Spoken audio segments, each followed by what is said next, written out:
para nós nessa noite. O texto que eu queria ler com você está em 2 Coríntios, capítulo 10, do versículo 3 ao versículo 5. Segunda carta aos Coríntios, do capítulo 10, versículos de 3 a 5. Fala assim: porque embora vivamos como homens, não lutamos segundo os padrões humanos. As armas com as quais lutamos não são humanas, ao contrário, são poderosas em Deus para destruir fortalezas, destruindo argumentos e toda a pretensão que se levanta contra o conhecimento de Deus, e levamos cativo todo pensamento para torná-lo obediente a Cristo. Amém? Glória a Deus. Alex, faz um favor para mim, aumenta só um pouquinho o meu retorno aqui para mim. Aleluia, amém. Glória a Deus. Pode baixar o padzinho aqui para mim, só um pouquinho, só um pouquinho. Muita coisa não me deixa sem ele não, senão eu fico desesperado. Bom, quando a gente vai falar, quando a gente pensa sobre batalhas, sobre as batalhas que nós travamos, né? Nós somos levados a crer que a gente está falando daquelas batalhas naturais, né? Mas eu essa noite eu não queria falar com você sobre tribulação, sabe? Ou mesmo provação, mas sim sobre conflitos, batalhas que são travadas aqui, na nossa mente. Porque é aqui que começam as nossas lutas. É aqui que elas são travadas. É nesse ambiente que o nosso inimigo trabalha mais contra nós. Tá? Quando a luta está muito forte aqui do lado de fora, é porque, na verdade, talvez você já esteja lutando há muito tempo aqui, dentro da sua mente. É isso que Paulo está apontando aqui para nós. Ele está falando que nós podemos destruir argumentos, e algumas versões vão usar a palavra sofismas. Aqui a NVI usa argumento para ficar talvez mais claro, mas a gente vai entender o que são esses argumentos, o que são os sofismas, que se levantam contra o conhecimento de Deus, ou seja, aquilo que nós conhecemos e sabemos da parte de Deus, aqui também na nossa mente. Ele está dizendo que nós temos o poder de destruir esses argumentos, destruir esses sofismas que se levantam contra o conhecimento de Deus, fazendo algo, levando cativo todo o pensamento a Deus. Então a gente vai entender o que é levar cativo um pensamento a Deus. Paulo está falando, na verdade, que cada pensamento que você tem, cada ideia que surge na sua mente, cada maneira de pensar, você deve conferir com a palavra de Deus, para saber se aquilo está exatamente adequado ao conhecimento que você tem do Senhor. Amém? Mas a gente sabe que para chegar nesse lugar, a gente precisa andar um caminho. E Paulo está falando que a nossa mente é esse lugar de luta e de batalha que é travada todos os dias da nossa vida. Então a gente vai precisar de algumas armas, de entender algumas coisas para que a gente possa lutar corretamente, para que você possa lutar da maneira certa, da forma certa. Amém? Então a gente vai chegar lá. Na verdade, as nossas batalhas, elas não são naturais, certo? Elas são espirituais. Por isso, Paulo vai falar que nós não lutamos como os homens comuns. Você consegue entender isso? Por mais que pareça igual, por mais que a sua luta pareça ser igualzinho a de um amigo, a de um colega de trabalho, de um vizinho, ou mesmo de um parente que não conheça plenamente o Senhor, Paulo está apontando que há uma diferença. Ele está falando, olha, nós não lutamos com armas comuns, porque a nossa luta ela é diferente. Então a gente precisa se utilizar de outras armas para que a gente possa vencer as nossas batalhas. Então, querido, não ande batalhando no natural, porque você não é natural. E aí você vai talvez se esforçar muito, fazer muita força, e não vai conseguir êxito nenhum, não vai ter vitória, porque você está lutando da maneira errada, você está usando as armas erradas. Eu queria que a gente compreendesse isso em nome de Jesus. É claro que eu também não quero que você saia daqui achando que a vida do crente é uma constante luta, batalha, e que você nunca vai ter descanso. Pelo contrário, a palavra de Deus, Jesus, ele falou que a gente teria paz. Ele falou, vinde a mim todos vós que estáis o quê? Cansados e sobrecarregados, e eu vos aliviarei. Aliviar é dar descanso para você. Porém, esse descanso é em meio às lutas. Em meio às batalhas. Por isso que a palavra de Deus vai dizer para a gente que a alegria do Senhor é a nossa força. Porque ela é uma alegria que, mesmo que as coisas estejam acontecendo, a luta esteja rolando, o pau está quebrando, mas você não sabe, não entende, você continua feliz.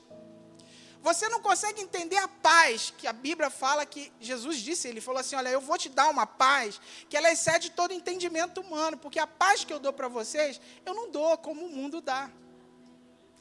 Porque Jesus estava explicando que a paz que o mundo nos dá, ela é circunstancial. A tua paz, talvez, ela esteja apenas ligada enquanto você tem um emprego para pagar a sua conta. Quando você perde o emprego, você desespera, você perde a paz. Isso está errado. Essa não é a paz que Cristo dá. A paz que Cristo dá, ela é profunda. Independente das crises, das tribulações, das lutas, de todas essas coisas, a gente continua desfrutando da paz que Ele nos concede. Ter isso só em Cristo. Só nele, só estando nele. E desfrutando e se utilizando de todas as armas, de todas as coisas que Ele nos dá para que nós possamos desfrutar disso. Amém? E a gente vai entender um pouco melhor. Bom, como o texto fala de argumentos, de sofismas, ou logismos, é a mesma coisa, eu queria explicar um pouquinho isso para você. Essa palavra sofisma vem dos sofistas. Quem eram os sofistas? Sofistas eram argumentadores da época da Grécia. Sabe aquela época de Platão, aqueles filósofos lá do mundo? Então, havia ali os sofistas. O que eram os sofistas? Eles ficavam contra-argumentando o pensamento.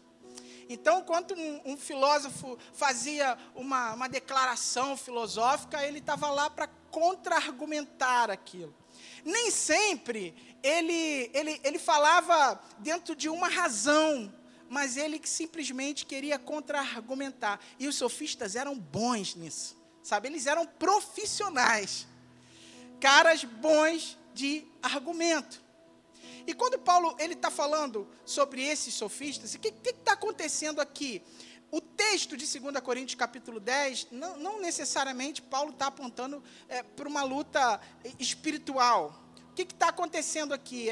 Havia alguns judeus que se denominavam cristãos e também apóstolos, chegando no meio da igreja de Corinto e falando assim, olha, Paulo não é nada. Paulo, ele pode escrever muito bem, mas presença ele não tem nenhuma. Tipo assim, o cara não tem presença de palco, é fraco demais, entendeu? Eu sou apóstolo, Paulo, não sei se é. E esses caras eram tão bons em argumentos que eles estavam convencendo alguns na igreja a respeito disso. Então, Paulo escreve a carta e falando, olha, beleza, nós quando chegarmos aí, eu vou ser tão duro quanto eu estou sendo na carta, eu vou ser pessoalmente também, com vocês. E ele começa a escrever e falando desses caras, desses sofistas, desses homens enganadores em seus argumentos. E o que acontece aqui, querido? Satanás, ele é o cara do argumento. O diabo é o cara, talvez ele tenha inventado aí essa galera sofista lá da época dos filósofos gregos. Porque tem que se ter um cara que tem um jeito de querer convencer você a respeito de algo, esse é o diabo. Desde o princípio. Deus não deu uma palavra para o homem e falou, olha, você pode comer de todas as árvores que estão no jardim, mas da árvore que está no meio do jardim, árvore do conhecimento do bem e do mal, dessa eu não quero que você coma. Porque se você comer, você vai morrer. Suficiente, estava bom para mim e para você. Deus falou que morre, eu creio em Deus, confio na palavra dele, eu não vou comer. Mas chega lá, a serpente, Satanás. Não era uma cobrinha simples, não. E bate um papo com a mulher. E o que ele faz? Lança um argumento. Que entra aonde? Na mente.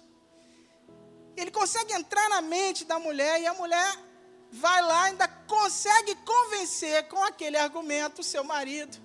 Ambos comem da árvore do conhecimento do bem e do mal e o homem peca. E aí deu no que está dando aí, a gente está vendo até agora. Então vocês estão percebendo que foi por um argumento que o pecado entrou? E você percebe que Satanás, no decorrer do tempo, ele não muda as suas estratégias. Ele age da mesma maneira, da mesma forma que ele agiu com Eva, com Adão. Ele vai agir também com você, comigo. Ele tentou fazer isso com Jesus. Ele vai na tentação de Jesus, ele conversa com Jesus, ele fala, olha, você não é o filho de Deus? Você está com fome por quê? Por que você precisa passar por isso? Você é poderoso. Você tem poder de fazer com que aquelas pedras ali se transformem em pão.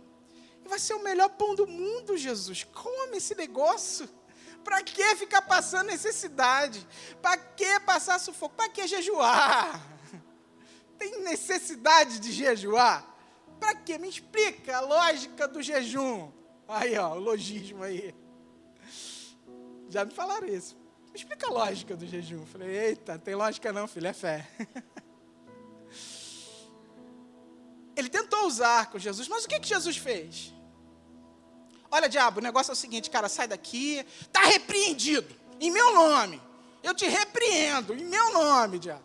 Aí ele até saía, mas voltava de novo. Jesus fez aquilo que Paulo falou aqui. Porque Paulo aprendeu com Jesus. Ele foi lá, ele conferiu todo o pensamento com o conhecimento de Deus. Ele falou, também está escrito, não só de pão viverá o homem, mas de toda palavra que procede da boca de Deus.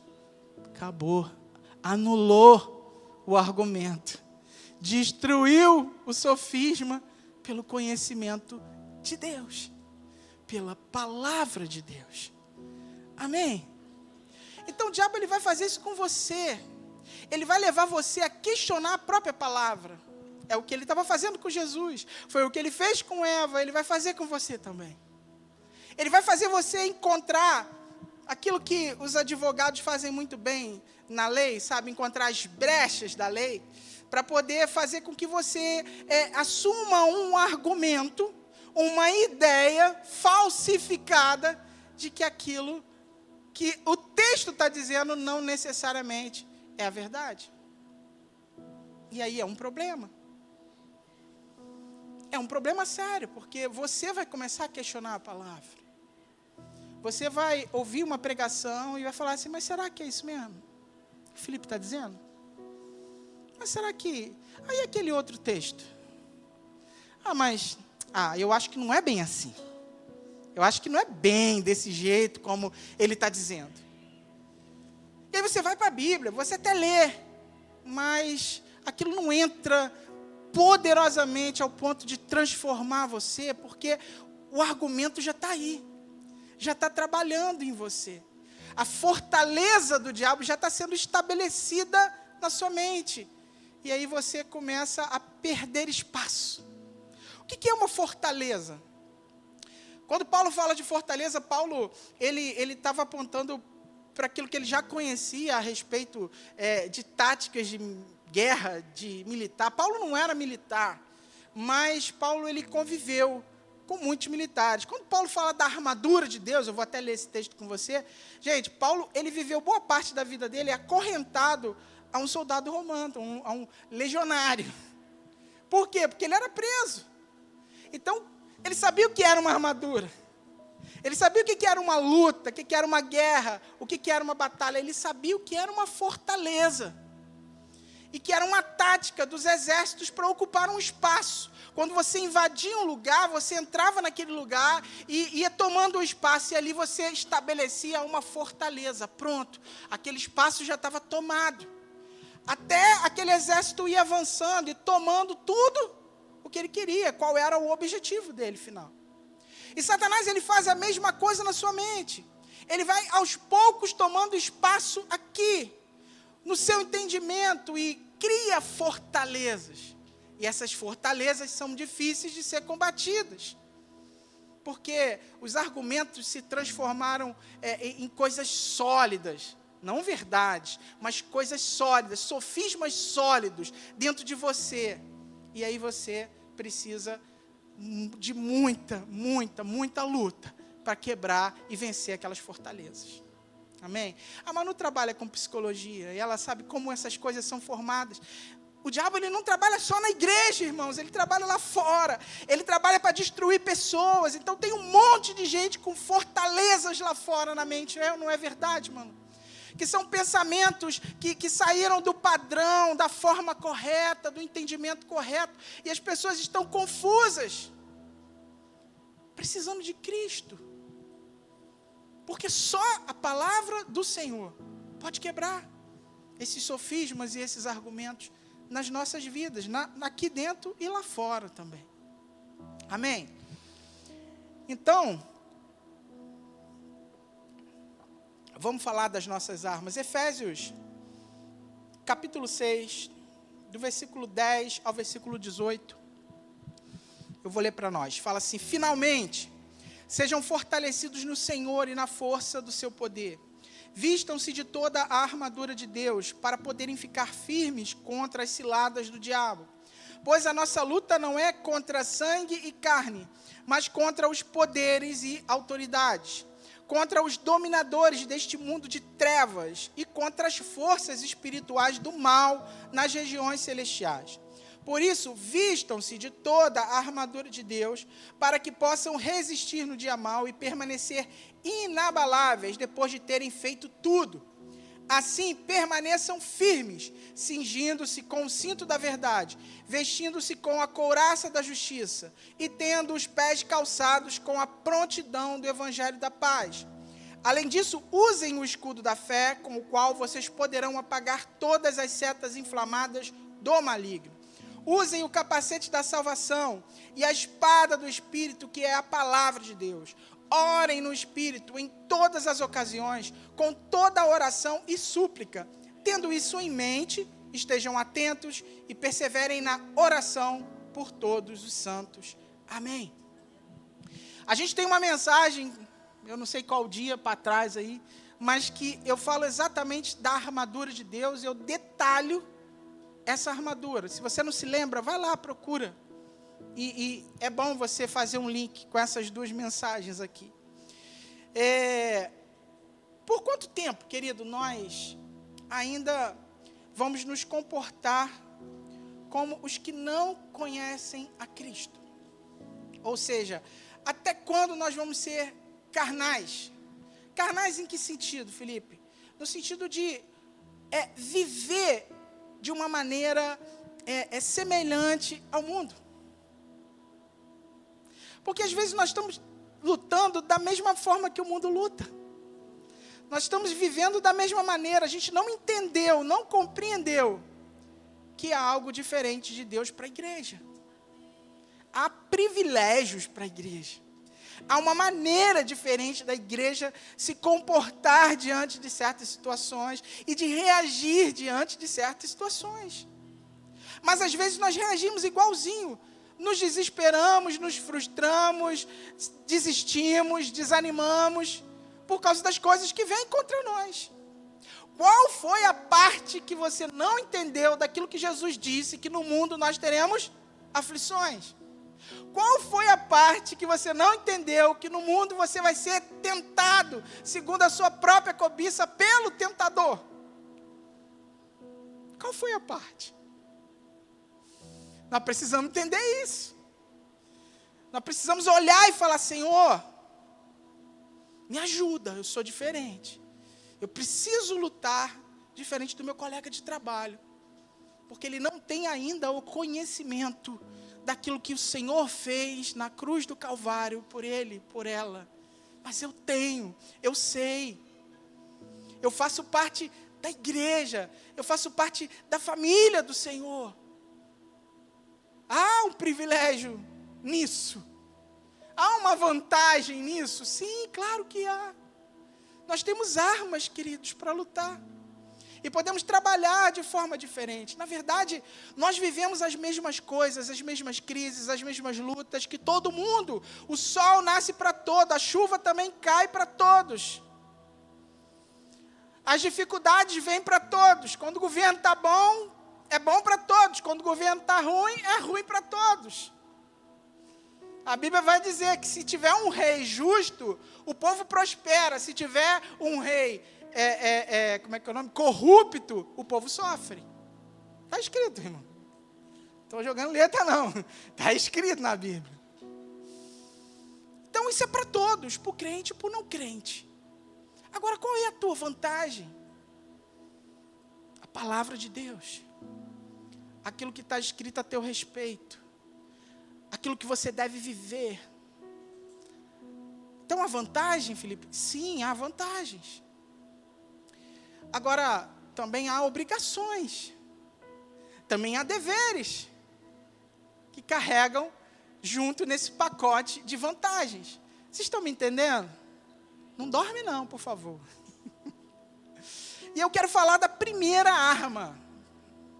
Então, eu não vou falar da armadura. Mas eu vou falar de duas armas hoje.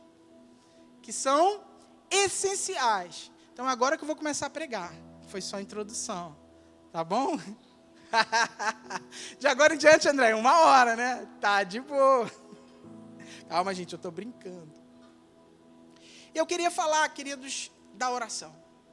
Efésios aqui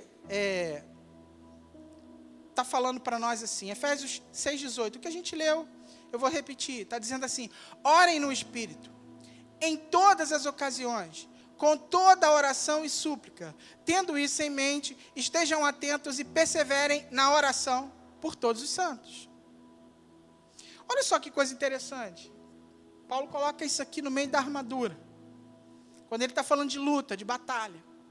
Mas ele cita a oração, nesse mesmo versículo 18, 3 vezes. Ele fala, orem no Espírito, depois ele vai dizer assim, com toda oração e súplica, e depois ele vai falar assim, oração por todos os santos. Será que esse negócio é importante? Será que a oração é importante para você? E aí, amado, eu não estou agora aqui só falando uma palavra porque eu quero que você venha na reunião de oração do domingo. Na verdade, eu quero que você entenda que a oração precisa fazer parte da sua vida cotidiana, diária, e que se você não está fazendo isso, a gente precisa mudar essa realidade. Porque a oração é uma das armas mais letais contra o diabo. E o que ele não quer é que você ore. Porque ele sabe que quando você ora, ele perde território.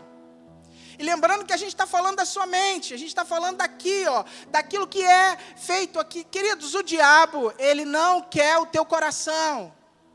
Por quê, Felipe, ele não quer o meu coração? Porque o teu coração é de Deus, Deus já trocou. Ele já te deu um novo coração. Agora, a sua mente é outra parada. A sua mente é o campo de batalha.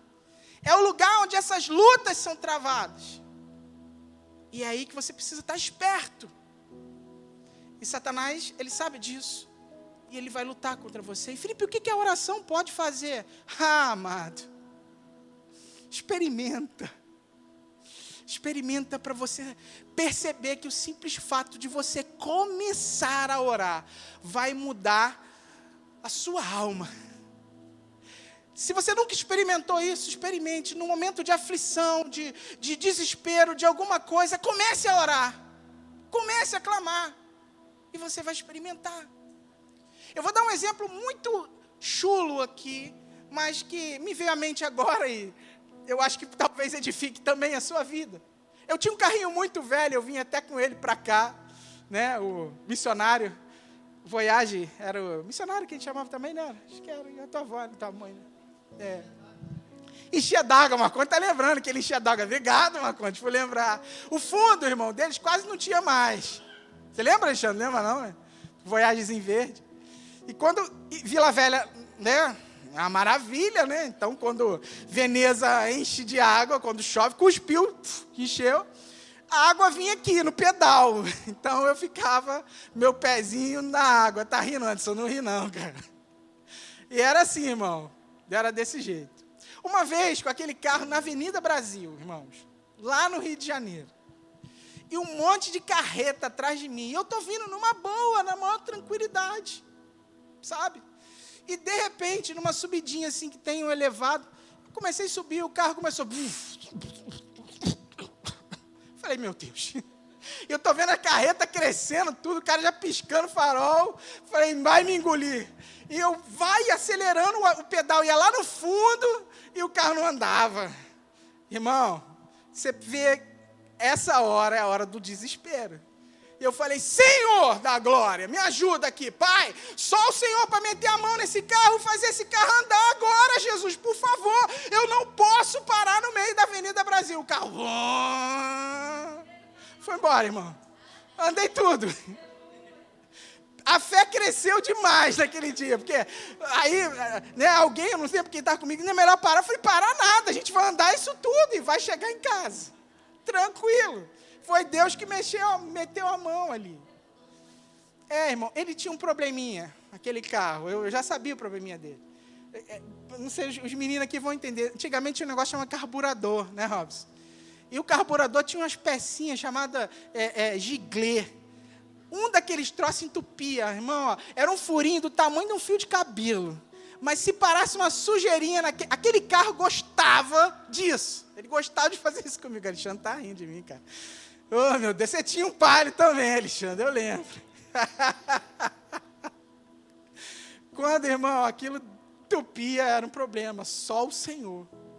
E eu aprendi a clamar. E Deus me ouvia. Deus ouvia. Então experimenta, na hora da tribulação, ao invés de se desesperar, orar. Entenda que você está numa luta, irmão. Entenda que você está numa batalha, sabe? Ore ao Senhor. Eu dei um exemplo muito bobo aqui. Mas existem lutas muito mais profundas que vão tentar fazer você parar, ficar frustrado, desanimado, desacreditar. A resposta é a oração para a sua vida. Felipe, como que eu oro? Todo dia. Todo dia você tem que orar. Como que eu oro, Felipe? Amado, tem várias maneiras. Você pode orar com alguém da sua casa. Eu e Vanessa, a gente gosta de orar junto pela manhã. Você pode orar sozinho, fechar a porta no seu quarto, como a palavra fala. Quando orar, entra no teu quarto, fecha a porta, e o teu pai que te vê em secreto te recompensará. É uma forma de oração. Também você pode, enquanto está indo para o seu trabalho, se você pega ônibus, vai orando. Se você dirige, vai enquanto dirige orando. Mas eu não saio de casa, eu tenho uma tarefa muito árdua em casa, eu sou dona de casa, Robinho, entendeu? Robinho, o servo da Adriele. Vai orando, Robinho, enquanto está fazendo comida, entendeu? Enquanto está lavando a louça ali, vai orando.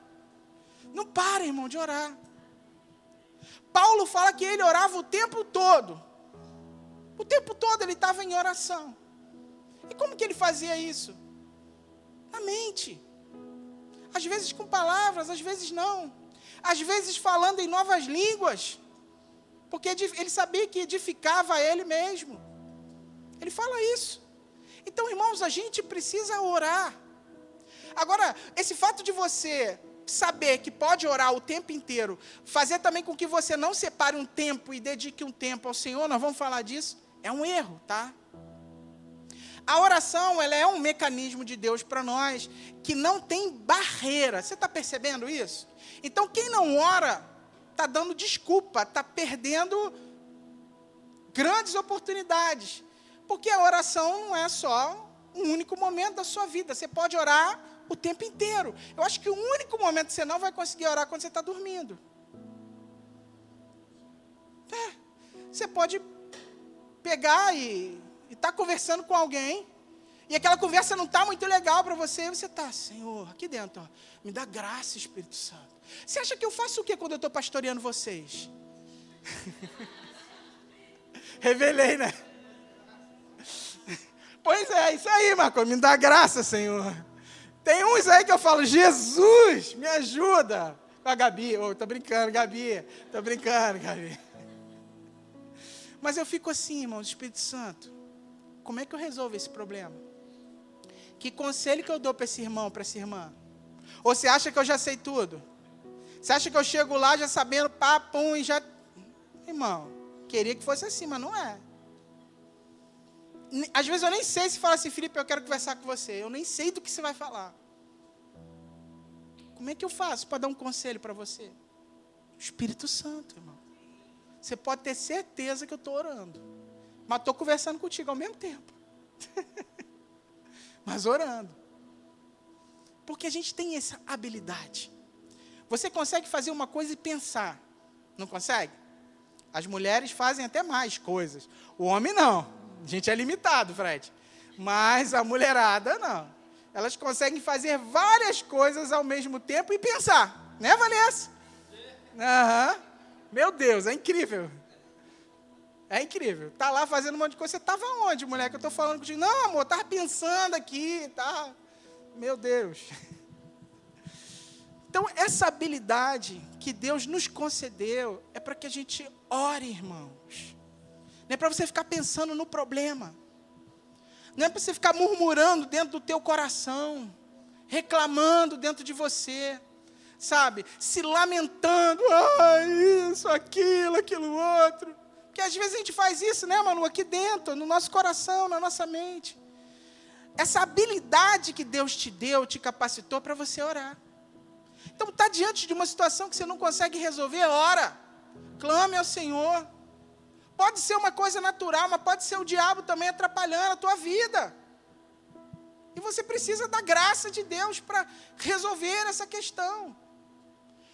Talvez você comece a fazer uma coisa e você comece a pensar, cara, eu não vou conseguir. Não vai dar para mim, não vai dar para mim. O diabo já sabe como você é, ele vai lá e coloca, não vai dar mesmo não, cara, esquece isso, larga isso para lá. Não faz não, porque tu não tem capacidade. Tu não tem isso, só tem a 5ª série, tu não vai dar certo para você. E aí tu acredita no negócio.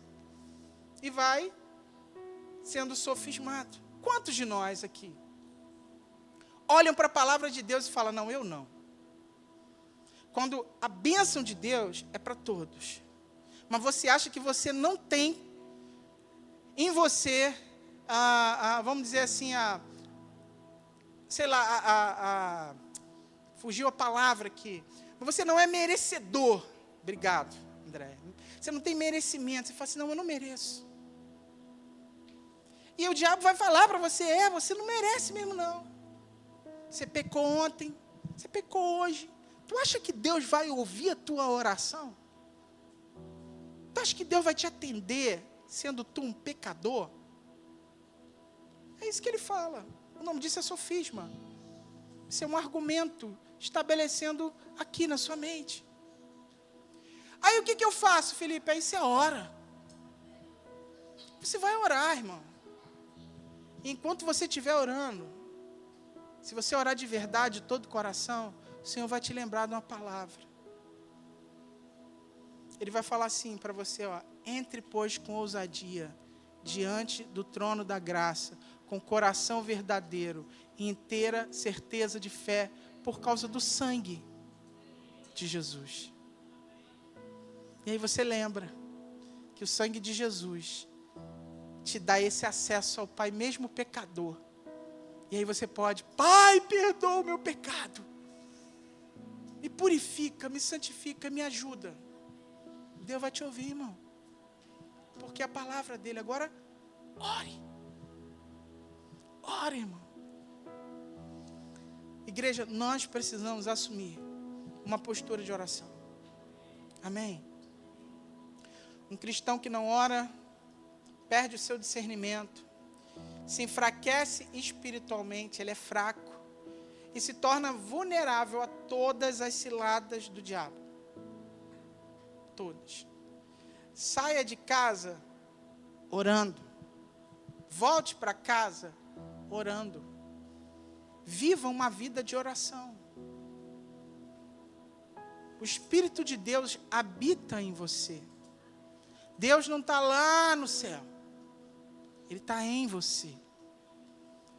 E você pode se comunicar com Ele o tempo inteiro. Então, viva lutando as suas lutas através da oração. Vença as batalhas na sua mente por intermédio da oração. E você vai ver que vai ser diferente. A outra arma, também descrita aqui em Efésios 18 agora, Paulo fala assim: use o capacete da salvação e a espada, que é a palavra de Deus. O capacete é uma proteção. Agora a espada é a arma que vai fazer com que você lute. E aí, amados, a gente tem uma situação aqui, né?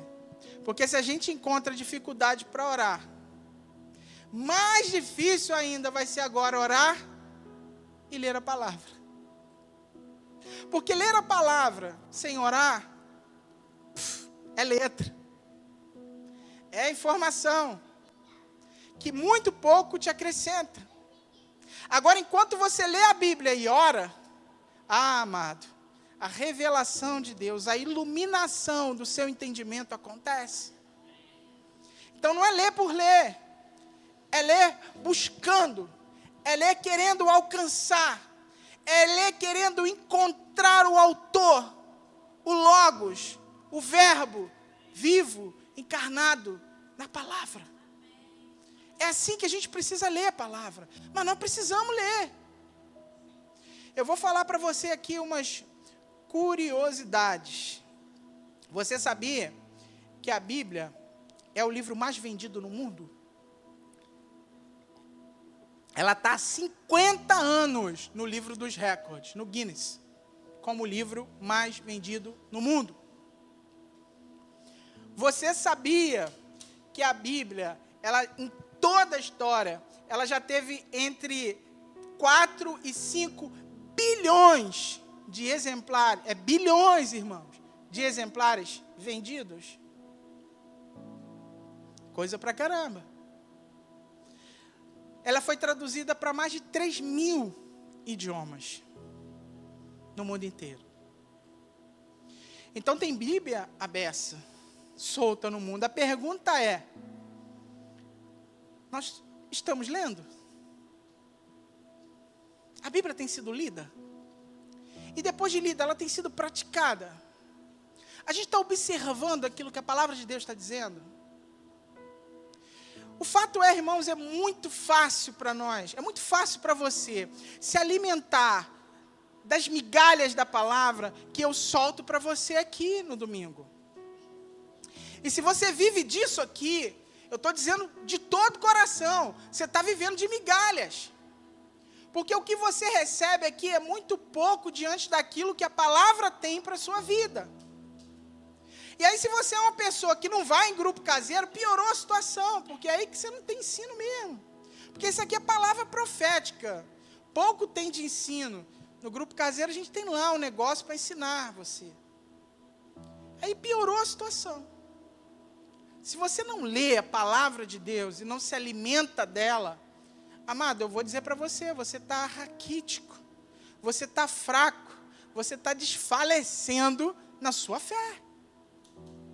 E você está abrindo um campo de oportunidade para o diabo trabalhar na sua mente, fazer com você o que ele quer. Porque ele vai fazer você pensar aquilo que ele quer. Ele vai te inclinar aquilo que ele deseja. E geralmente, ele vai inclinar você igual ele inclina o mundo. Nas distrações do tempo presente. E elas são muitas. Elas nos embriagam. Você já ficou embriagado de Netflix? Já ficou embriagado de filme? Embriague, irmão. De verdade. O que isso significa? Que você está se divertindo demais. A diversão, ela é como vinho, ela te entorpece. Ela não é errado. Beber vinho não é pecado. A gente aqui não proíbe ninguém de beber vinho. Né? A Bíblia vai dizer que o vinho, ele é um símbolo de alegria. Porque geralmente as pessoas que bebem e passam da conta, elas ficam muito alegres. Então a gente não pode passar da conta. Agora, a gente está falando do álcool, né? Que às vezes para nós é um tabu, é uma coisa que você fala, não, mas eu não bebo. Você é livre para não beber, é claro, lógico. Agora e outras coisas? Que a gente também bebe demais. E depois a gente fala, eu não tenho tempo para ler a Bíblia. E a gente está bebendo tantas outras coisas.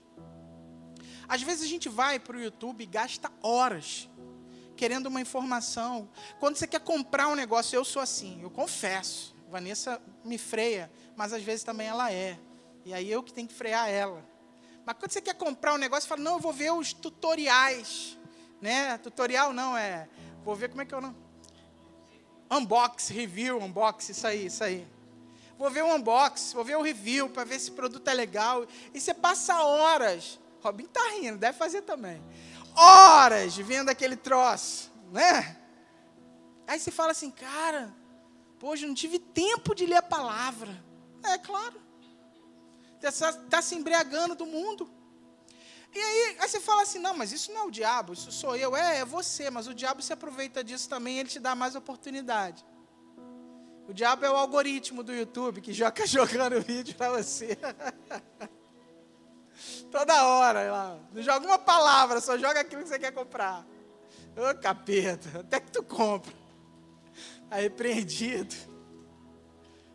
Amados, o problema nosso é que nós não estamos entendendo a seriedade do negócio, da nossa natureza.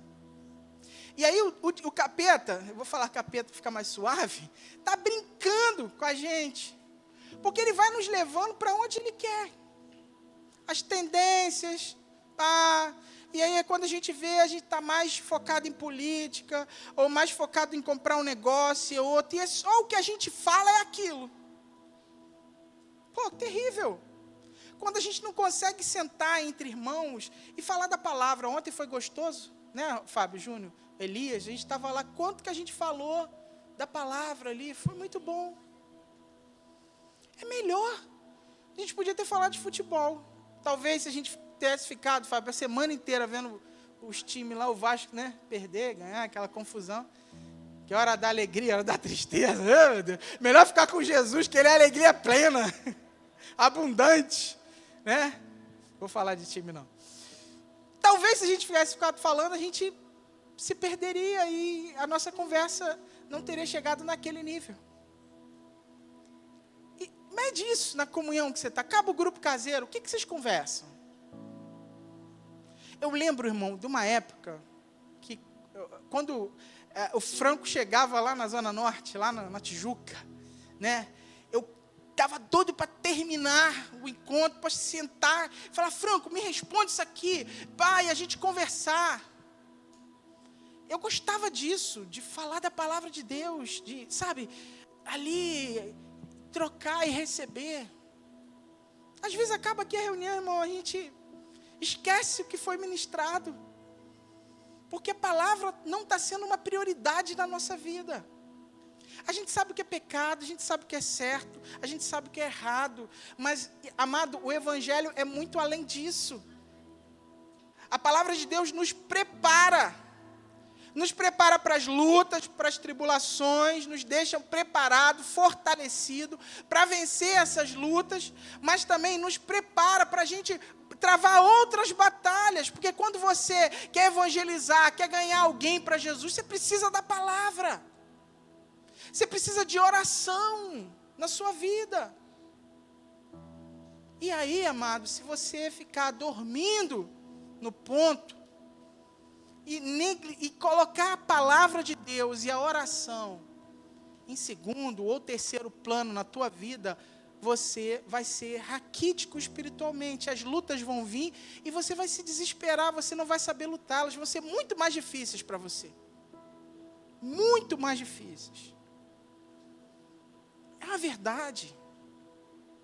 Você só sabe que você está fortalecido na rocha quando a tempestade vem. Aí você sabe que você está fortalecido. Quando a luta vem, aí você fala, caraca, como que eu passei? Como que eu estou de pé? Você olha para você mesmo e não vê nada. E você percebe que você só venceu. Porque você estava em Deus, firmado na rocha, que é a palavra dele. Amém, queridos? A palavra é a única que pode destruir essas fortalezas do diabo estabelecidas na sua vida. É com a palavra que a gente vai combater o diabo. É com ela que nós combatemos os argumentos e os sofismas que se levantam contra nós. É com a palavra. Agora, se você não lê a palavra de Deus, você não vai se lembrar. Agora, se você lê a palavra de Deus, você pode até esquecer o endereço, mas você lembra aquilo que está escrito. Porque a palavra entrou no teu coração. Então, lê a palavra. Romanos capítulo 12, versículo 2 fala assim: não se conformem com este mundo, mas transformem-se pela renovação da sua mente, para que sejam capazes de experimentar e comprovar a boa, agradável e perfeita vontade de Deus. Como que nós fazemos isso? Pela palavra. É a palavra de Deus que transforma a nossa mente. Alguns dias atrás eu falei sobre fé. É a palavra de Cristo que gera fé em você. Então você precisa viver a palavra de Deus, você precisa fazer da palavra, querido, o seu alimento diário, todo dia. Eu não gosto de ler, eu não tenho isso, eu não tenho. Querido, por favor, eu estou falando da palavra de Deus, não de um romance. Eu ia trazer para vocês hoje, já estou acabando, uma coisa muito legal, mas eu vou falar. Eu fui no Rio, me deu um estalo, falei, mãe, a senhora tem guardado aí aquela minha primeira Bíblia que a senhora me deu? Ela, eu tenho. Ela foi lá no meio das caixinhas, gente. Ela achou a Biblinha. Eu vou trazer depois para mostrar para vocês. Hoje eu esqueci. Cara, quando eu abri aquela Bíblia, eu me emocionei. Falei, caraca, como isso aqui foi importante para a minha vida. Aí eu abri, tinha lá a dedicatória dela. Eu estava fazendo 11 anos de idade quando ela me deu aquela Bíblia. Irmãos, eu tenho todas as minhas Bíblias até hoje. Estão tudo guardadas lá. As capas de uma já estão... Mas está guardada, eu não deixo a Vanessa jogar fora. E como olhar para aquela Bíblia, velhinha, toda... Me trouxe memórias importantes. E aí Vanessa foi lá e perguntou para minha mãe, e aí, dona Zilene, como é que ele era? A minha mãe falou, olha, ele pegava a Bíblia todo dia, pelo que eu me lembro, todo dia. Claro que tinha um dia ou outro que eu devia ter falhado, né, irmãos? Mas eu ia fazer o meu devocional. Eu amava a palavra de Deus. Eu me lembro do dia, irmãos, que Deus falou comigo em Provérbios capítulo 3, eu já contei isso para vocês aqui. Filho meu, cara, aquilo era Deus falando comigo. Eu sei, mas está escrito para você também, mas não me roube isso não, irmão, era Deus falando comigo. E eu saí correndo do quarto para falar com a minha mãe. Ela até falou algo, né, amor? Talvez ela vá me escutar. Mas ela falou, poxa, eu tinha que ter dado uma Bíblia para o Vitor também. Vitor era o meu irmão mais novo. Eu não dei uma Bíblia para ele. Falei, mãe, fica tranquila. A senhora deu a palavra para ele. Talvez não o livro, mas a palavra a senhora deu. Mas eu vou aqui, irmão, salientar para você como foi importante ganhar aquela Bíblia para a minha vida. Eu criei um laço com a palavra de Deus, sabe? E talvez você precise disso, de alguma coisa que marque você com a palavra. Ore. Fala, Senhor, me marque com a tua palavra. Me faça amar a tua palavra. Eu não estou falando só do livro, não, irmão. Eu estou falando da palavra que está nesse livro. Sabe? O quanto isso é importante para você. Para o seu crescimento, para a sua maturidade. E para, de uma vez por toda, atrapalhar os planos de Satanás na sua cabeça. Porque talvez você está cheio de dor, cheio de frustração, cheia de sofismas, sabe? Cheia de acusações. Porque você não está deixando a palavra entrar em você. Você não está deixando ela gerar a vida em você. Para que você olhe e fale assim, não, eu sou uma nova criatura. Eu sou lavado, remido pelo sangue de Jesus. A palavra de Deus diz que o Senhor torna as minhas vestes mais alvas do que a neve. Só olhando para a Bíblia, irmãos. A gente tem essa verdade. Você está enfermo? Está lá um monte de exemplo de cura que Jesus fez. E aí você fala assim, Jesus, você curou aquele, você não pode me curar. Aí você vai clamar, você vai orar. A palavra faz isso com você, amado. Ela transforma você, sabe? Ela é poderosa. Então, nós precisamos mudar isso. É preciso tomar as armas certas e lutar da maneira correta. Uma vida de oração e conhecimento da palavra edifica a nossa fé, porque a fé vem pelo ouvir a palavra de Jesus. A oração e a palavra juntas podem dar músculos espirituais para você. E meu apelo aqui, irmão, final com você, é que você que não tem uma vida devocional. O que é uma vida devocional? Você não separa um tempo para estar com Deus.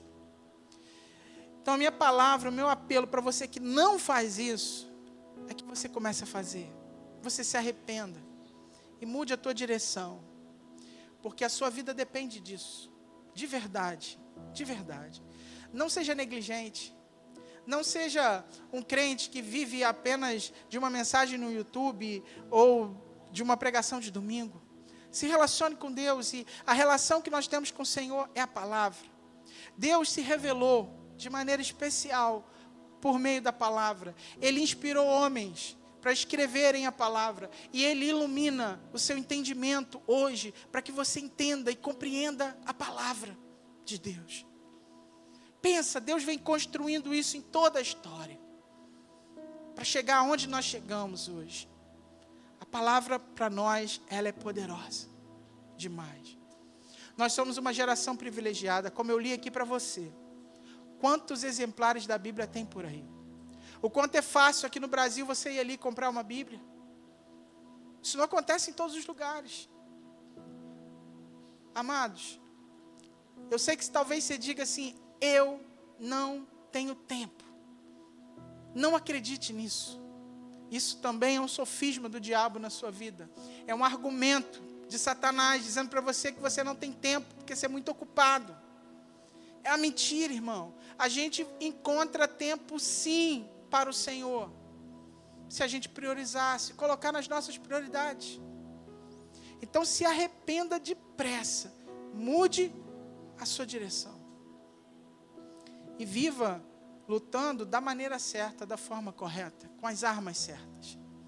A oração e a palavra são poderosas para mudar a sua vida.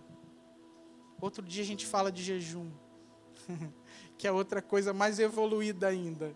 Primeiro você tem que dar passos na oração e na palavra, para depois você ir para o jejum. Amém? Eu sei que alguns de vocês aqui fazem isso, com muito afinco, mas eu imagino que outros não. Então essa palavra recebe de coração, de um pastor para os seus filhos na fé. Amém? É para enriquecer você, para que você cresça e amadureça. Então, não tome apenas como um conselho, mas tome como uma palavra para a sua vida, que vai mudar você. Amém? Em nome de Jesus, fecha teus olhos. Obrigado, Senhor, por essa palavra. Obrigado por essa noite. Obrigado, Senhor, por esse momento em que nós podemos louvar o Teu nome. E a Tua presença se manifestou nos nossos corações. Obrigado porque o Teu Espírito se manifestou aqui também no meio dessa palavra. E falou conosco aqui, Senhor. Então, Pai, que essa palavra possa penetrar na mais profundeza dos nossos corações. Produzindo arrependimento em nós. Mudança de vida. Mudança de atitude, Senhor. Para que a gente tome desde já. Que a gente não espere chegar amanhã. Mas que hoje mesmo, muitos de nós aqui, Senhor, pegue a palavra, leia antes de dormir, ore, clame ao Senhor, entregue o dia. Quem sabe o Senhor quer acordar alguns aqui nessa madrugada para orar, para interceder. Pai, que o Senhor faça no meio da tua igreja aquilo que está no teu coração, Senhor. Eu sou apenas um instrumento do Senhor, da sua voz, da sua palavra aqui, mas é o teu Espírito que fala com cada um de nós. Então que esse Espírito seja liberado, Senhor, sobre cada mente, cada coração aqui, para que nós possamos, Senhor, olhar para a palavra. Pai, que o Senhor possa dar a mesma experiência que o Senhor deu para mim, ou outras, Pai, na vida dos meus irmãos, que eles amem a sua palavra, que eles consigam, Senhor, algo que os apegue à tua palavra de forma especial e poderosa, Senhor. E que através da oração, Pai, muitas circunstâncias sejam mudadas na nossa vida e a fé seja edificada nos nossos corações. Em nome de Jesus, nós louvamos ao Senhor por esse tempo que tivemos aqui. Obrigado, Pai, em nome do Senhor Jesus. Amém. Amém, querido.